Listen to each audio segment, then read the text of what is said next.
Hulk. নতুন একটা tape tennis bat তুলে দেওয়া হলো মেহেদী হাসান মিরাজ, ইমরুল কায়েস আর অভিনেতা সাইদুর রহমান পাভেলের হাতে। সাথে সাথে এও বলা হলো এই ব্যাটটা নাকি বাংলাদেশের ইতিহাসেরই সেরা টেপ টেনিস ব্যাট। নামটাও অন্যরকম, হাল্ক। মিরাজ, ইমরুলদের হাতে এই ব্যাট দেখে হয়তো বুঝতেই পারছেন ব্যাট প্রস্তুতকারী বাংলাদেশি প্রতিষ্ঠান এমকেএস এর হাত ধরেই বাজারে আসছে বিশেষ এই ব্যাট। একটু বেশি স্পেশাল রঙিন স্টিকারে মোড়ানো ব্যাটটার নামও রাখা হয়েছে বোধহয় সাইজের সাথে মিল রেখেই, হাল্ক। এই ব্যাটের বিশেষত্ব কি? মূলত হাল্কের কাঠ আনা হয়েছে শ্রীলঙ্কা থেকে। দেখতে ভারী মনে হলেও জানা গেছে এর ওজন হবে সাধারণ ব্যাটের মতোই। দুনিয়াতে বহু ব্যাটের প্রচলনই আছে।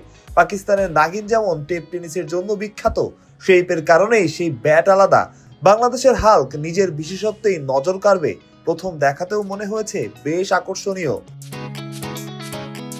প্রশ্ন আসতেই পারে, কবে বাজারে পাওয়া যাবে বিশেষ এই ব্যাট? বাজারে টেপ টেনিস ব্যাটের চাহিদা বেশ, তাই প্রচলিত ক্রিকেট বলের ব্যাটের পাশাপাশি টেপ টেনিসের ব্যাটও তৈরি করছে এমকেএস। হাল্ক নামের বিশেষ এই ব্যাট পাওয়া যাবে আগামী ফেব্রুয়ারি-মার্চ নাগাদ। দামটাও জানা যাবে তখনই।